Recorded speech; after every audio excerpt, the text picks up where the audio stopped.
नमस्कार, जी न्यूज देख रहे हैं आप। मैं हूं अदिति त्यागी। जी हां, मेडिकल फील्ड की तमाम तरक्कियों के बावजूद अब लोग कैंसर, टीबी जैसी खतरनाक बीमारियों से नहीं बल्कि साधारण सी खांसी, जुकाम के आगे या बेबस और लाचार दिखाई देते हैं। दिल्ली के 2 बड़े अस्पतालों की रिसर्च में खुलासा हुआ है कि मरीज की जान बचाने में बेहद अहम भूमिका निभाने वाली एंटीबायोटिक दवाएं अब तेजी से बेअसर हो चुकी हैं।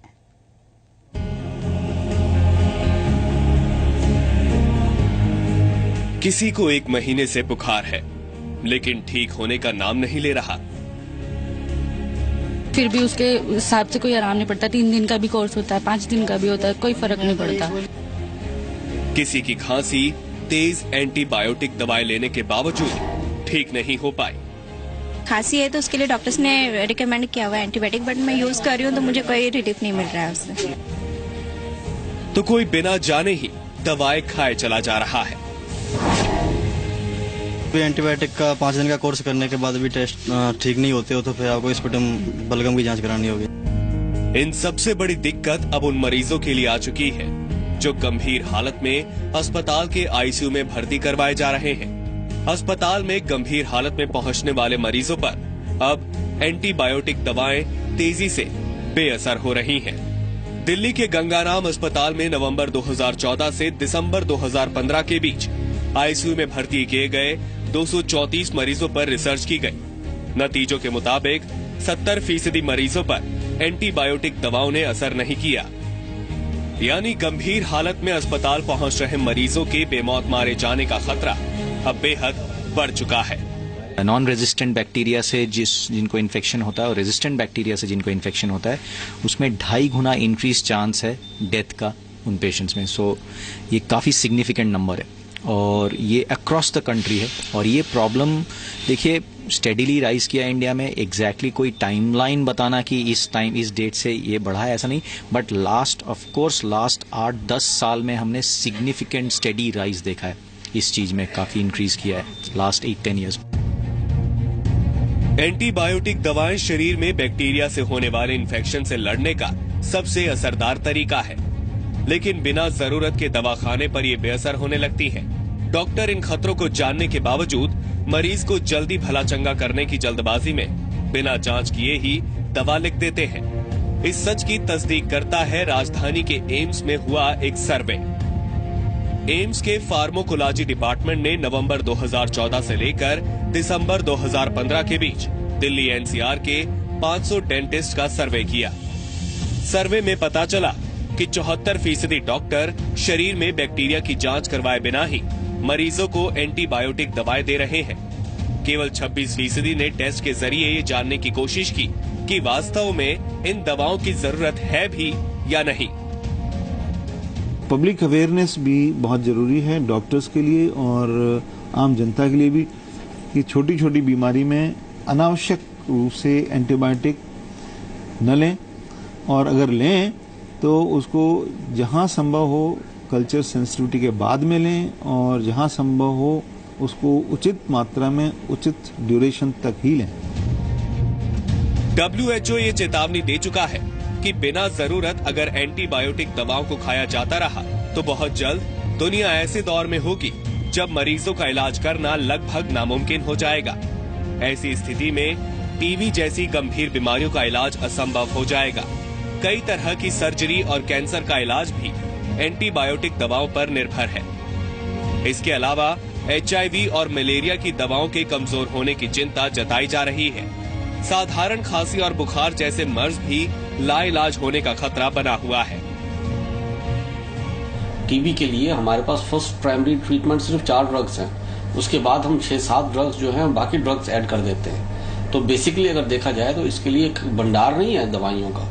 तो जो प्राइमरी ड्रग्स हैं जिनको की रेजिस्टेंस डेवलप हो रही है, ये एक काफी गंभीर सिचुएशन हो सकती है अगर हम इस पे ध्यान ना दें कि किस तरीके से कंट्रोल करना है, कौन से कॉन्टैक्ट्स हैं, अगर ड्रग रेजिस्टेंट कॉन्टैक्ट्स हैं उनको हमने कैसे हैंडल करना है, इनका हमने ट्रीटमेंट किस तरीके से करनी है, कौन से ड्रग्स देने हैं। एंटीबायोटिक के दुरुपयोग से होने वाले खतरे को भांपते हुए सरकार ने 2011 में एंटीबायोटिक पॉलिसी बनाई। कुछ दवाओं को बिना डॉक्टर की पर्ची के बांटने पर रोक लगाई गई है। हर केमिस्ट के लिए एंटीबायोटिक दवाओं का रिकॉर्ड रखना जरूरी किया गया। लेकिन इन कोशिशों के बावजूद एंटीबायोटिक दवाओं का इस्तेमाल बढ़ रहा है। इंडिया में तो बढ़ रहा है। अभी फॉरेन में कोई मेरा फ्रेंड गया था, उसकी बेटी को कोई थोड़ा सा बुखार हुआ या कोई कोल्ड हुआ तो डॉक्टर ने कोई उसको दवाई नहीं दी, एक सिंपल सा सिरप दे दिया कि नहीं एंटीबायोटिक मैंने नहीं देना।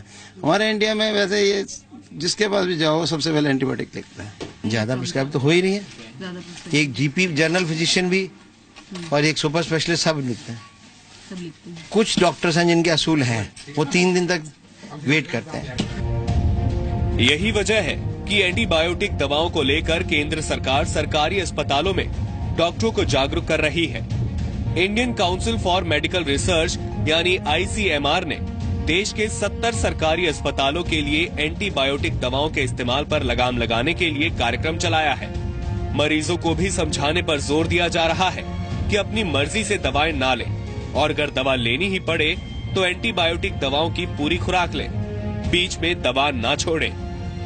हम लोग एक अवेयरनेस प्रोग्राम ला रहे हैं मेडिकल कॉलेज में, टर्शियरी केयर में, सेकेंडरी केयर में, कि एंटीबायोटिक्स तभी यूज करें जब जरूरत है और करें तो पूरी तरह से करें और कोशिश हो जहां पर भी ड्रग सेंसिटिविटी की फैसिलिटी हो वहां पर ड्रग सेंसिटिविटी टेस्ट करके ही एंटीबायोटिक दें, उसके बिना नहीं दें। एंटीबायोटिक दवाओं को लेकर केंद्र सरकार की चुनौती कितनी बड़ी है, ये WHO के एक सर्वे से पता लगता है। हर आय वर्ग के 150 लोगों और तकरीबन इतने ही फिजिशियंस के बीच हुए सर्वे के मुताबिक खांसी, जुकाम, बुखार या सिर दर्द में 78% लोगों को किसी डॉक्टर की जरूरत महसूस नहीं होती। ये भी पता लगा कि एक परिवार में इस्तेमाल की गई दवा 3 सदस्यों द्वारा आजमाई जाती है। खास बात ये है कि एक डोज के असर के बाद लोग दूसरे समय दवा ना लेना अधिक बेहतर समझते हैं। इन दवाओं को लेकर डॉक्टरों की समझ भी कम है। 17% डॉक्टर जुकाम में भी एंटीबायोटिक देते हैं, जबकि WHO जुकाम के लिए किसी भी तरह की एंटीबायोटिक का सुझाव नहीं देता। अगर आप दवाओं का अधिक इस्तेमाल करते हैं तो जान लीजिए कि विश्व भर की कोई भी फार्मा कंपनी कम से कम अगले 20 साल तक कोई भी नई एंटीबायोटिक दवा तैयार नहीं करने वाली, क्योंकि नया एंटीबायोटिक अभी तक कोई कंपनी खोज नहीं पाई है। पूजा मक्कड़, जी मीडिया, दिल्ली। तो बड़ी बात समझिए कि अगर आप एंटीबायोटिक दवाएं खा रहे हैं तो आपको ये पता होना चाहिए कि एंटीबायोटिक कौन सी बीमारी पर असर करती है और कौन सी बीमारी पर असर नहीं करती है। आपको शायद पता नहीं होगा कि एंटीबायोटिक्स वायरस यानी विषाणुओं से होने वाली बीमारियों पर असर नहीं करती है। ये और आपको बता दें, ये बीमारियां हैं सर्दी, जुकाम, फ्लू, खांसी, गले की सूजन, पेट दर्द और कान का इन्फेक्शन। अगर आप इन बीमारियों से पीड़ित हैं तो एंटीबायोटिक्स ना लें। लेकिन अगर आपको साइनस इन्फेक्शन है, यूरिनरी इन्फेक्शन है और कोई चोट लगी हुई है या फिर आपको कोई स्किन इन्फेक्शन है तो आप डॉक्टर से सलाह लेकर आवश्यकता के अनुसार एंटीबायोटिक्स का सेवन कर सकते हैं। जरूरत से ज्यादा और अनियमित रूप से एंटीबायोटिक दवाएं खाने से दवा के बेअसर होने का खतरा रहता है। इसके अलावा आपको बता दें, डायरिया, मुंह में संक्रमण, पाचन तंत्र में कमजोरी होने का खतरा भी बढ़ जाता है और इसके अलावा आपको एलर्जी भी हो सकती है। आज से करीब 88 साल पहले कई बीमारियों के इलाज के लिए कोई कारगर दवा नहीं थी। फिर साल 1928 में स्कॉटलैंड के वैज्ञानिक और नोबेल पुरस्कार विजेता अलेक्जेंडर फ्लेमिंग ने पहली एंटीबायोटिक दवा यानी पेनिसिलिन का आविष्कार किया। भारतीय लोगों के लिए खबर और भी ज्यादा परेशान करने वाली है, क्योंकि वर्ल्ड हेल्थ ऑर्गेनाइजेशन यानी WHO की स्टडी के मुताबिक भारत के 50% से ज्यादा लोग दवाओं के नेगेटिव असर का ध्यान रखे बगैर ही बिना डॉक्टर से परामर्श लिए एंटीबायोटिक दवाओं का सेवन करते हैं। एंटीबायोटिक आपको बता दें, 2 ग्रीक शब्दों एंटी और बायोस से मिलकर बना है। एंटी का अर्थ है विरोध और बायोस का अर्थ है जीवन। आपको बता दें कि बैक्टीरिया को जीवन की प्राथमिक अवस्था माना जाता है। इस प्रकार एंटीबायोटिक का मतलब हुआ जीवन यानी बैक्टीरिया का विरोध करने वाली चीज। एंटीबायोटिक ऐसा कंपाउंड यानी यौगिक है जो बैक्टीरिया यानी जीवाणु को मार देता है, उसके विकास को रोक देता है। इसलिए एंटीबायोटिक दवाओं के इस्तेमाल जीवाणुओं के संक्रमण के इलाज में किया जाता है। आम लोगों की धारणा है कि एंटीबायोटिक दवाओं से कोई नुकसान नहीं है, इसलिए जरा सी भी सर्दी या जुकाम या फिर कोई मामूली दर्द होने पर लोग एंटीबायोटिक्स ले लेते हैं। लेकिन चिंता की बात यह है कि पूरी दुनिया में कई एंटीबायोटिक्स ऐसे हैं जो अब बेअसर हो चुकी हैं। इसकी बड़ी वजह है एंटीबायोटिक्स का बढ़ता इस्तेमाल। साल 2000 से 2010 के दौरान दुनिया में एंटीबायोटिक्स दवाओं के इस्तेमाल में 30% का इजाफा देखा गया।